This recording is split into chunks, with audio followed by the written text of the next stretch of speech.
হরিবল সকল ভক্তবৃন্দের শ্রীচরণে আমি কদমের শতকোটি দণ্ডবত প্রণাম ভক্তি গ্রহণ করবেন। হরে কৃষ্ণ। আজকে আমরা আস্বাদন করব দেবর্ষি নারদ এবং হিরণ্যকশিপুর মৃত্যুর সম্পর্কে আমাদেরকে কি উপদেশ প্রদান করছেন। হরে কৃষ্ণ। তো সর্বপ্রথম আমার একটি ছোট অনুরোধ, আপনারা সম্পূর্ণ ভিডিওটি শ্রবণ করবেন এবং পরবর্তী কৃষ্ণ সম্বন্ধে ভিডিও পেতে চ্যানেলটিকে সাবস্ক্রাইব করবেন। ভগবত গীতায় ভগবান শ্রীকৃষ্ণ মৃত্যু সম্পর্কে তিনি বলছেন, আমি হচ্ছি সর্বগ্রাসী মৃত্যু। ভগবত গীতার 2য় অধ্যায় 27 নং শ্লোকে ভগবান বলছেন যে যার জন্ম হয়েছে মৃত্যু অবশ্যম্ভাবী, আর যার মৃত্যু হয়েছে তারও জন্ম অবশ্যম্ভাবী। এতপর তোমার অপরিহার্য কর্তব্য সম্পাদন করো, সুখ করা উচিত নয়। তাই শাস্ত্র বলছে ভজন করো, সাধন করো, মরতে জানলে হয়। সারা জীবন ধরে যে সাধন ভজন করা হয়, মৃত্যুর সময় তার পরীক্ষা নেওয়া হয়। জড়চেতন সম্বন্ধীয় যথাযথ জ্ঞান লাভের পন্থা বা সাংখ্য জ্ঞান যুগ অনুশীলন অথবা যথাযথভাবে ভগবানের উদ্দেশ্যে অন্তিম সময়ে পরমেশ্বর ভগবানকে স্মরণ করা। ভগবান ভগবত গীতা বলছেন, মৃত্যুর সময় যিনি আমাকে স্মরণ করে দেহ ত্যাগ করেন তিনি তৎক্ষণাৎ আমার ভাবই প্রাপ্ত হন। মৃত্যুর সময় যিনি যে ভাব স্মরণ করে দেহ ত্যাগ করেন তিনি সেইভাবে ভাবিত হয়ে মৃত্যুবরণ করেন। পরমেশ্বর ভগবান শ্রী হরির কৃপা ছাড়া কেউ মৃত্যুকে অতিক্রম করতে পারে না বা পারবেও না। যিনি কোনো মহান কীর্তি স্থাপন করে যান তিনি নিত্যকাল বেঁচে থাকেন। গোবিন্দের ভজনা করুন, ভগবানকে স্মরণে রাখুন। ভগবত অনুশীলন অনুরক্ত না হয়ে মৃত্যুর সময় যখন দেহ বিচ্ছিন্ন হয়ে যাবে তখন মানুষ কি স্মরণ করবে? তখন তার উৎসর্গের কথা স্মরণ করার জন্য সর্বশক্তিমান ভগবানের কাছে কিভাবে সে প্রার্থনা করবে? উৎসর্গের অর্থ হচ্ছে ইন্দ্রিয়ের স্বার্থ অস্বীকার করা। জীবিতকালে ভগবানের সেবায় সমস্ত ইন্দ্রিয়গুলোকে নিয়ন্ত্রণ করার কৌশল শিক্ষা বহন করতে হয়। তাহলে মৃত্যুর সময় এইরকম শিক্ষা ফলকে সদ্ব্যবহার করা সম্ভব। একমাত্র পুত্রের মৃত্যুতে রাজা চিত্রকেতু প্রতি নারদ মুনি তিনি উপদেশ প্রদান করছেন। এই বিষয়টি বর্ণনা করা রয়েছে ভাগবতের 6ষ্ঠ স্কন্ধের 5ম অধ্যায় হইতে বর্ণনা করা রয়েছে। শোকসন্তপ্ত রাজা চিত্রকেতু তার পুত্রের মৃতদেহের পাশে তিনি আরেকটি মৃতদেহের মতো পড়ে রইলেন। তখন দেবর্ষি নারদ এবং অঙ্গিরা তাকে আধ্যাত্মিক চেতনা সম্বন্ধে উপদেশ প্রদান করছেন। হে রাজেন্দ্র, যে মৃত বালকের জন্য তুমি এভাবে সুখ করছো সে তোমার কে? তার সঙ্গে তোমার কি সম্পর্ক? তুমি বলতে পারো এখন তুমি তার পিতা এবং সে তোমার পুত্র, কিন্তু তুমি কি করে মনে করো তোমার এই সম্পর্ক পূর্বে ছিল, এখন কি রয়েছে, ভবিষ্যতে কি তা থাকবে? হে রাজন, শ্রুতির বেগে বালুকা রাশি কখনো একত্রিত হয়, কখনো বিচ্ছিন্ন হয়ে যায়, তেমনি কালের প্রভাবে জলদেহধারী জীবদের কখনো মিলন হয়, আবার কখনো বিচ্ছেদ হয়। জমিতে বীজ বপন করলে কখনো তা অঙ্কুরিত হয় আর কখনো তা হয় না। কখনো জমি উর্বর না হওয়ার ফলে বীজ বপন নিরর্থক হয়, তেমনি কখনো সম্ভাব্য পিতা ভগবানের মায়ার দ্বারা প্রেরিত হয়ে সন্তান লাভ করে এবং কখনো করে না। তাই কৃত্রিম পিতৃত্বের সম্পর্কের জন্য সুখ করা উচিত নয়, যা চরমে ভগবানের দ্বারা নিয়ন্ত্রিত হয়। হে রাজন, তুমি যে তোমার উপদেষ্টাগণ, তোমার পত্নী, মন্ত্রীগণ এবং চরাচরের সমস্ত জগৎ যে বর্তমান কালে রয়েছে তাও এক অনিত্য পরিস্থিতি। আমাদের জন্মের পূর্বে তা ছিল না, মৃত্যুর পরে তা থাকবে না। তাই বর্তমানে আমাদের যে স্থিতি তা মিথ্যা না, অনিত্য। সমস্ত জীবের ঈশ্বরের ভগবান অবশ্যই অনিত্য, জড়জগতের সৃষ্টির ব্যাপারে নিরপেক্ষ। কিন্তু তা সত্ত্বেও সমুদ্রের তটে বালক যেমন খেলার ছলে কিছু তৈরি করে, ভগবান তেমনি সবকিছু তার নিয়ন্ত্রণ অধীনে রেখে সৃষ্টি, স্মৃতি, সংহার কার্য সম্পাদন করেন। পিতাদের সন্তান উৎপাদন কার্যে ব্যবহৃত রেখে তিনি সৃষ্টি করেন, রাজাদের দ্বারা তিনি পালন করেন, সর্বের আদির মৃত্যু দ্রুতের মাধ্যমে তিনি সংহার করেন। সৃষ্টি, পালন, বিনাশ, প্রতিনিধি কোনো স্বাতন্ত্র্য নেই, কিন্তু মায়ার দ্বারা মোহিত হয়ে তারা নিজেদের স্রষ্টা, পালনকর্তা, সংহারকর্তা বলে মনে করে। হে রাজন, একটি বীজ থেকে যেমন আরেকটি বীজ উৎপন্ন হয়, তেমনি একটি দেহ পিতার দেহ থেকে অন্য একটি দেহের মাতার দেহের মাধ্যমে আরেকটি দেহের পুত্রের জন্ম হয়। জলদেহের উপাদানগুলো যেমন নিত্য, তেমনি এই সমস্ত উপাদানের মাধ্যমে প্রকট হয় যে জীব, সেও নিত্য। যারা উন্নত জ্ঞান সম্পন্ন নয় তারা জাতি, ব্যক্তি এই ধরনের সমষ্টি বা ব্যষ্টির বিভেদ সৃষ্টি করে। ঋষি অঙ্গিরা বললেন, হে রাজন, এখন তুমি নিজের পুত্র বানদের দুঃখের অনুভব করছো, হে সুরসেনপতি, স্ত্রী, গৃহ, ধন, রাজ, ঐশ্বর্য, বিবিধ সম্পদ, ইন্দ্রিয় বিষয় এইসব হচ্ছে অনিত্য। অঙ্গিরা ঋষি বললেন, রাজ্য, সামরিক শক্তি, ধনাগার, পুত্র, অমাত্য, আত্মীয় স্বজন, এরা সকল হচ্ছে ভয়, মোহ, সুখ এবং দুঃখের কারণ। গন্ধর্ব নগরে মতো অরণ্যের মধ্যে কল্পনার দ্বারা সৃষ্ট এক বিশাল প্রাসাদের মতো, সেগুলো স্বপ্ন, মায়া, কল্পনা, যার স্থায়ী নেই কোন স্থায়ী। স্ত্রী, সন্তান, সম্পত্তি এইসব দৃশ্যমান বস্তু স্বপ্নের মতো মন কল্পিত। প্রকৃতপক্ষে আমরা যা দেখি তা কখনো কোনো বাস্তব সত্তা নেই, কিন্তু কিছুক্ষণের জন্য তা দৃষ্ট হয়, তারপর তার অস্তিত্ব থাকে না।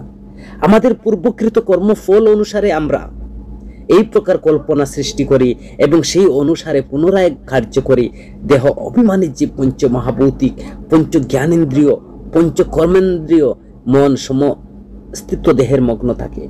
মনের দ্বারা জীব আদি ভৌতিক, আদি দৈবিক, আধ্যাত্মিক এই তিন প্রকার ক্লেশ ভোগ করে থাকে, তাই দেহের সমস্ত দুর্দশার উৎস। হে রাজন, সাবধানে আত্মতত্ত্ব বিচার করো। তুমি কি দেহ, মন না আত্মা, সেই কথা বোঝার চেষ্টা করো। বিচার করে দেখো তুমি কোথা হতে এসেছো। এই দেহ ত্যাগ করার পর তুমি কোথায় যাবে? কেন তুমি সুখে বশীভূত হচ্ছ? তুমি তোমার প্রকৃতি বা প্রকৃত স্থিতি জানার চেষ্টা করো, তাহলে তুমি তোমার অনর্থক যে আসক্তি তা পরিত্যাগ করতে পারবে। জড়জগৎ কৃষ্ণের সেবায় যুক্ত নয়, আর সেই সমস্ত বস্তু তাদের নিত্য বলে মনে করে যে বিশ্বাস, সেই বিশ্বাসে তুমি পরিত্যাগ করো, নইলে তুমি পুত্রশোক করে তোমার কি লাভ? তুমি শান্তি পাবে না। একমাত্র শান্তি লাভ করতে হলে ভগবানের ভজন করো, সাধন করো, ভগবানের আরাধনা করো। ভগবানের ভজন ছাড়া, ভগবানের কৃপা ছাড়া এই জগতের মৃত্যু থেকে ত্রাণ পাওয়া যায় না।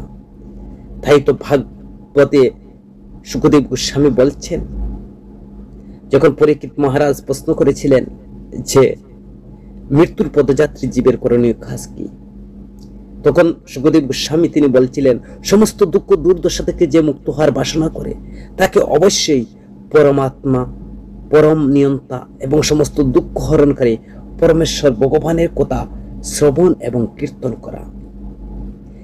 হিরণ্যকের মৃত্যুর বিষয়ে হিরণ্যকৌশিকের উপদেশ প্রদান করছেন। হিরণ্যকৌশিক অসুর হওয়ার সত্ত্বেও তার অত্যন্ত বুদ্ধিমান, আত্মতত্ত্ব জ্ঞানে তিনি বিদগ্ধ ছিলেন, পণ্ডিত হিসাবে সুবিদিত ছিলেন। তিনি শ্রেষ্ঠ জ্ঞানী, সকল যোগী তপস্বীর মতো সর্বশ্রেষ্ঠ ছিলেন হিরণ্যকশিপুর। এমনকি ভগবান ব্রহ্মা তার কঠোর তপস্যার প্রশংসা করেছিলেন।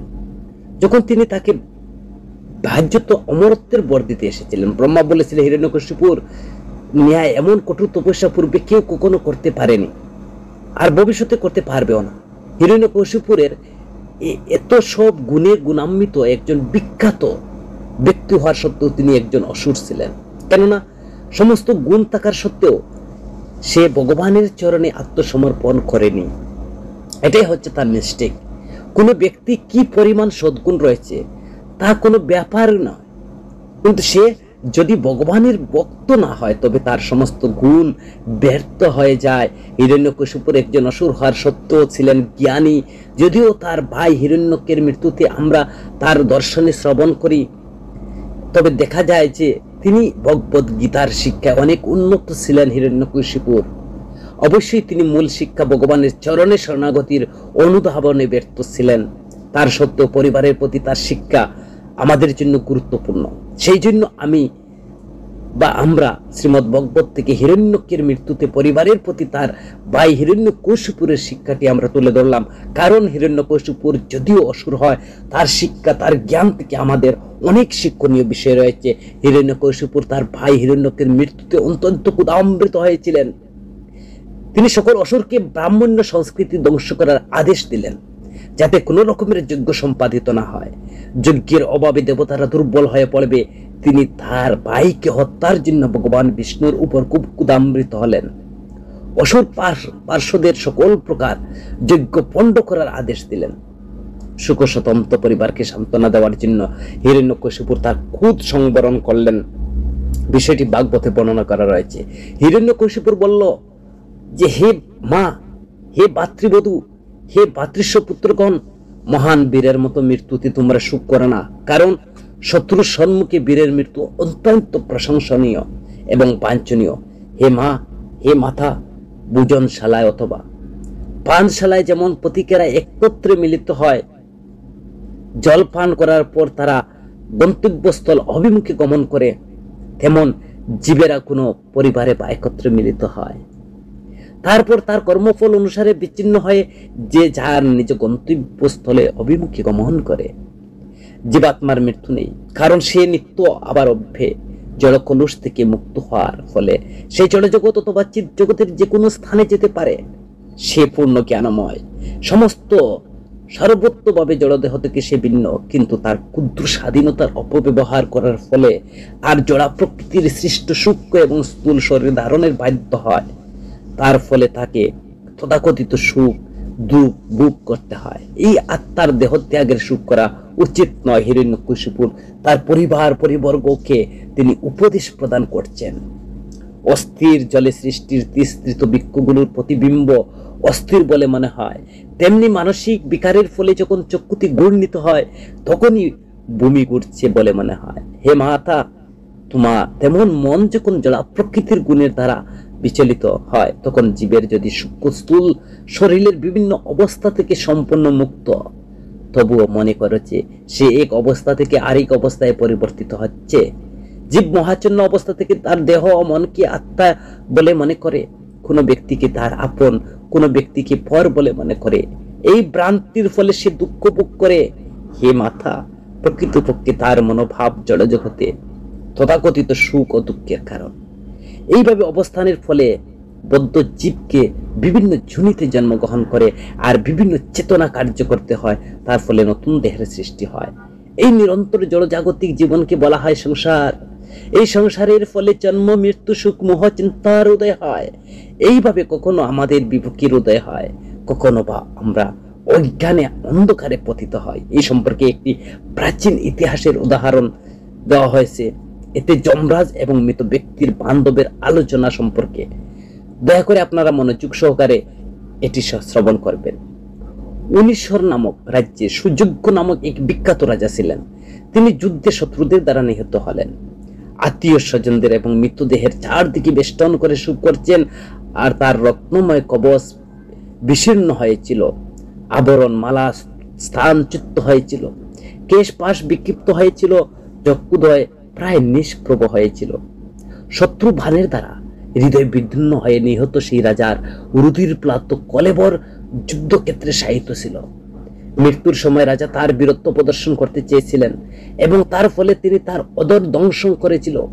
তার দাঁত সেইভাবে ছিল, তার পদ্মের মতো সুন্দর মুখমণ্ডল এখন কালো হয়ে গিয়েছিল। যুদ্ধক্ষেত্রে দুলায় দূষরিত হয়ে তার বাহু অস্ত্রশস্ত্র ছিন্ন বিচ্ছিন্ন হয়ে গিয়েছিল। মহারাজ সুযোগ্যের মহিষীরা স্বামীর মৃতদেহ দর্শন করে ক্রন্দন করতে করতে বলছিল, হে নাথ, তুমি নিহত হয়েছ, আমরা হত হয়েছি। বারবার এইভাবে আক্ষেপ করে তারা তাদের বক্ষে আঘাত করতে করতে তার পায়ে পতিত হয়েছিল। মহিষীরা যখন উচ্চস্বরে ক্রন্দন করেছিল, তখন তাদের অশ্রু দ্বারা তাদের কুমকুমে রঞ্জিত হয়ে তার পথির পাদপদ্মে পতিত হয়েছিল। তাদের কেবল যে কেশ পাশ বিক্ষিপ্ত হয়েছিল এবং অলঙ্কার কষে পড়েছিল। এইভাবে তারা সকলের অন্তরে সুখ উৎপাদন করে তাদের পতির মৃত্যুতে বিলাপ করেছিল। এইভাবে তারা ক্রন্দন করেছিল, হে প্রভু, নিষ্ঠুর বিধাতা, আপনাকে আমাদের চক্ষুর অগোচরে নিয়ে গেছে। আপনি উনর্ষির বাসির বৃত্তি প্রদান করে পালন করতেন, তার ফলে তারা সুখী ছিল, কিন্তু এখন আপনার অবস্থা আপনার সুখের কারণ হয়েছে। হে রাজন, হে বীর, আপনি আমাদের অত্যন্ত কৃতজ্ঞপতি, পরম সুহৃদ ছিলেন। আপনাকে ছাড়া আমরা কিভাবে প্রাণ ধারণ করব? হে মহাবীর, আপনি যেখানে যাচ্ছেন আমাদেরকে সেই স্থানে অনুগমন করতে আদেশ করুন। আমরা সেখানে গিয়ে আপনার পদধয়ে সেবা করব। আমাদের আপনি আপনার সঙ্গে নিয়ে চলুন। যদি মৃতদেহ দাহ করার জন্য সময় উপযুক্ত হয়েছে, কিন্তু মহিষীরা তা নিয়ে যেতে দিচ্ছে না, তাদের মৃতপতিকে কুলে করে বিলাপ করতে লাগলেন।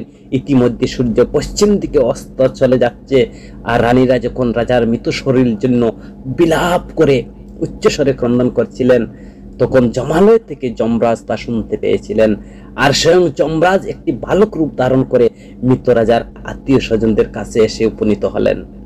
শ্রী যমরাজ বললেন, কি আশ্চর্য, আপনারা যদি আমার থেকে বয়সে অনেক বড়, আপনারা ভালোভাবে জানেন যে শত সহস্র জীবের জন্ম হয়েছে, মৃত্যু হবে, তাই আপনাদের বোঝা উচিত একদিন আপনাদেরও মৃত্যু হবে, কিন্তু তবুও আপনারা মোহাচ্ছন্ন। তো বদ্ধ জীবাত্মা এক অজ্ঞাত স্থান থেকে আসে, মৃত্যুর পর সে অপরিচিত স্থানে পুনরায় ফিরে যায়। প্রকৃতির নিয়ম কোনো ব্যতিক্রম হয় না, কিন্তু জানা সত্ত্বেও আপনারা কেন ব্যথা সুখ করছেন? এই বয়স্কার রমণীদের যে আমাদের মতো জ্ঞান নেই, তা অত্যন্ত আশ্চর্য বিষয়। আমরা অবশ্যই অত্যন্ত ভাগ্যবান, কারণ আমরা আমাদের পিতামাতার কর্তৃক পরিত্যক্ত অসহায় শিশু হলেও ব্যগ্র আদি হিংস্র পশুরা আমাদেরকে ফেলেনি। তো দৃঢ় বিশ্বাস রয়েছে, যিনি আমাদের মাতৃগর্ভে রক্ষা করেছিলেন তিনি সর্বত্র আমাদের রক্ষা করবেন। তো বালকটি সেই রমণীদেরকে বললেন, হে অবলাগণ, অবশ্যই পরমেশ্বরের ইচ্ছার দ্বারা এই বিশ্ব সংসার সৃষ্টি পালন সংহার হয়। তো এটি বেদের বাণী। তো চরাচরাত্মক এই বিশ্বটি কি খেলনার মতো, ছলনার মতো, খেলনার মতো চলছে। তিনি পরমেশ্বর, তাই সৃষ্টি সংহার উভয় কার্য তিনি পূর্ণরূপে সমর্থ। অনেক সময় মানুষ সম্পদ রাস্তা যেখানে সেখানে দেখতে পায়, সেখানে হারিয়ে গেল, ভাগ্যের ফলে আবার ফিরে পায়। কিন্তু ভগবান যদি রক্ষা না করেন, তাহলে গড়ে অত্যন্ত সুরক্ষিত সম্পদ হারিয়ে যায়। আর ভগবান যদি রক্ষা করেন, তাহলে বনের মধ্যে অসহায় ব্যক্তিও জীবিত থাকে। আবার রক্ষা করেন, তার বনের মধ্যেও সে শান্তিতে থাকে। আর যদি ভগবান চান, গৃহের মধ্যেও আপনি মৃত্যুবরণ হয়, আত্মীয় স্বজন দ্বারা অত্যন্ত সুরক্ষিত ব্যক্তিও মৃত্যু হয়, কেউ তাকে রক্ষা করতে পারে না। প্রতিটি বদ্ধজীবী তার কর্মফল অনুসারে বিভিন্ন প্রকার দেহ প্রাপ্ত হয়। কর্ম সমাপ্ত হলে তার শরীর বিনষ্ট হয়। আত্মা এই সকল স্থূল সূক্ষ্ম দেহের অবস্থিত হলেও দেহের ধর্মে যুক্ত হয় না, কারণ আত্মা দেহ থেকে সম্পূর্ণ ভিন্ন। গৃহস্বামী যেমন গৃহ থেকে পৃথক হওয়ার সত্ত্বেও তার গৃহটি তার থেকে ভিন্ন অভিন্ন বলে মনে করে, তেমনি বদ্ধজীব অজ্ঞাতবশত তার শরীরটিকে তার আত্মা বলে মনে করে, যদি প্রকৃতপক্ষে তার দেহটি তার আত্মা থেকে ভিন্ন। মাটি জল আগুন অংশ থেকে জীব তার দেহ লাভ করে। যখন সে মাটি জল আগুন কালক্রমে বিকার প্রাপ্ত হয়, তখন সেই দেহ বিনষ্ট হয়ে যায়। দেহের সৃষ্টি বিনাশের সঙ্গে আত্মার কোনো সম্পর্ক নেই। অগ্নি যেমন কাষ্ঠে অবস্থিত হওয়ার সত্ত্বেও তা থেকে পৃথক বলে প্রতীয়মান হয়, বায়ু যেমন মুখ ও নাসিকার অভ্যন্তরে থাকলেও দেহ থেকে বিভিন্ন বলে বোধ হয়, আকাশে যেমন সর্বগত হওয়ার সত্ত্বেও কোনো কিছুর সঙ্গে মিলিত হয় না, তেমনি জড়দেহের বন্ধনের আবদ্ধ জীব প্রকৃতপক্ষে জড়দেহের উৎস তা থেকে পৃথক। যমরাজ বললেন, হে সুখবার্তাগণ, তোমরা সকলে নিতান্ত মূর্খ। সুযোগ্য নামক যে ব্যক্তির জন্য তোমরা সুখ করছো, তিনি তো তোমার সম্মুখে শায়িত আছেন, এতব তোমরা সুখ করছে কেন? পূর্বে তিনি তোমাদের কথা শুনেছেন আর উত্তর দিয়েছেন, কিন্তু তাকে না পেলে তোমরা সুখ করছো। আর এই আচরণ তো অসঙ্গত, কারণ দেহ অভ্যন্তরে যে ব্যক্তি তোমার কথা শ্রবণ করছে, উত্তর দিছে, তাকে তো তোমরা কখনো দেখোনি। এতএব তোমাদের সুখ করার মতো কোনো কারণ নেই, কেননা যে দেহকে তোমরা সর্বদা দেখেছো, সেই দেহ তো এখানে শায়িত রয়েছে। এই দেহের সবচেয়ে গুরুত্বপূর্ণ হচ্ছে প্রাণবায়ু, কিন্তু তা শ্রোতা বা বক্তা নয়। প্রাণ থেকে শ্রেষ্ঠ যে আত্মা, আর সেই স্বতন্ত্রভাবে কিছু করতে পারে না, কারণ পরমাত্মাই হচ্ছে প্রকৃত নির্দেশক, যিনি আত্মার সঙ্গে সহযোগিতা করেন। শরীরের কার্যকলাপ পরিচালনকারীর দেহ এবং প্রাণ থেকে ভিন্ন পঞ্চভূত দশেন্দ্রিয় মনের দ্বারা স্থূল সূক্ষ্ম দেহের বিভিন্ন অংশে গঠিত।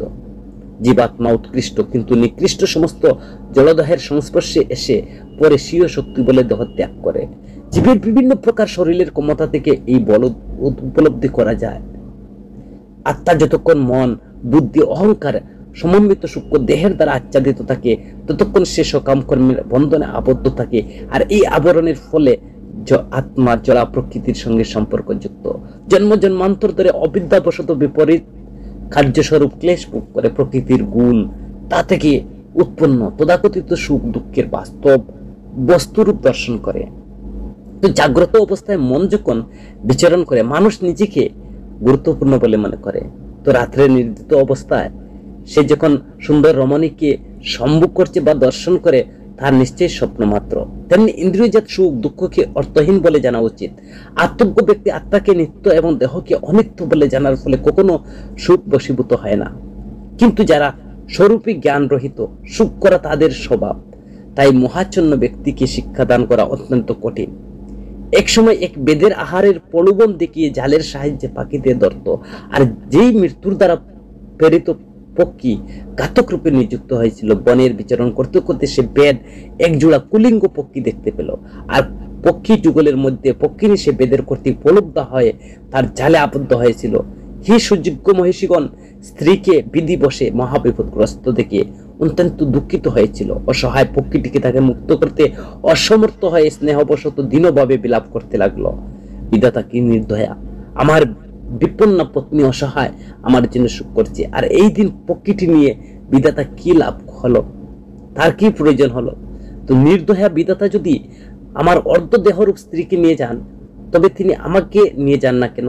পত্নীর বিরহে দুঃখে ভারাক্রান্ত অর্ধদেহ নিয়ে জীবিত থেকে আমার কি লাভ? দুর্ভাগা মাতৃহীন পক্ষী শাবকগুলো তাদের মা তাদের খেতে দেবে বলে প্রতিজ্ঞা করছে, আর তাদের এখন পাকা গজায়নি, আমি কিভাবে তাদের পালন করব?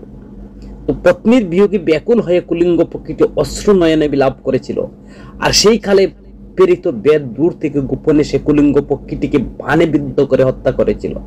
তো ভালকরূপী যম মহিষীদেরকে বললেন, আপনারা এত মূর্খ, নিজেদেরকে মৃত্যুকে দর্শন করতে পারছো না, অজ্ঞান বশত বুঝতে পারছো না যে পতির জন্য 100 বছর ধরে সুখ করলেও তাকে আর আপনারা ফিরে পাবেন না, ততদিন আপনাদের আয়ু শেষ হয়ে যাবে। হিরণ্যকশিপুর বললেন, যমরাজ যখন বালক রূপে সুযোগ্যের মৃতদেহকে গিরে থাকা আত্মীয় স্বজন এইভাবে উপদেশ দিয়েছিলেন, তখন তারা দার্শনিক তত্ত্ব শ্রবণ করে বিস্ময়ের হতবাক হয়েছিলেন। তারা বুঝতে পেরেছিলেন এই জড় জগতে সবকিছু অনিত্য, কোনো কিছু চিরকাল থাকবে না। সুযোগ্যের মূর্খ আত্মীয় স্বজনদের এইভাবে উপদেশ দিয়ে বালকরূপী যমরাজ সেখান থেকে অন্তর্নিহিত হলেন, এবং রাজা সুযোগ্যের আত্মীয় স্বজনরা অন্ত্যেষ্টিক্রিয়া সম্পন্ন করেছিলেন। তোমার দেহের জন্য সুখ করা উচিত নয়, তাই নিজের হোক আর পরের হোক অজ্ঞানবশত মানুষ আমি কে, অন্যের কে, কি আমার কি অন্যের, এই দেহজনিত ভেদাভেদ সৃষ্টি করে। শ্রী নারদ মুনি হিরণ্যকশিপুর এবং হিরণ্যকের মাতা দিতি, হিরণ্যকের পত্নী উরুষা বানু সহ হিরণ্যকশিপুরের সেই উপদেশ কথা শ্রবণ করে তখন তিনি তার পুত্রের মৃত্যুজনিত সুখ বিস্মৃত হয়ে জীবনের প্রকৃত দর্শন তারা মনোনিবেশ করেছিলেন। হরে কৃষ্ণ। সকল ভক্তবৃন্দের শ্রীচরণে শতকোটি দণ্ডবোধ প্রণাম ভক্তি গ্রহণ করবেন। আর যদি মনে করেন এই ভিডিওটি শ্রবণ করে আপনি কিছু বুঝতে পারছেন মৃত্যু সম্পর্কে, মৃত্যুর সুখ সম্পর্কে, যদি ভালো লাগে আপনি আরো আপনার পরিচিত বন্ধু বান্ধবের কাছে ভিডিওটি শেয়ার করবেন। হরে কৃষ্ণ, হরি বল। ততক্ষণ সকলের শুভ ও মঙ্গল কামনা করি। হরি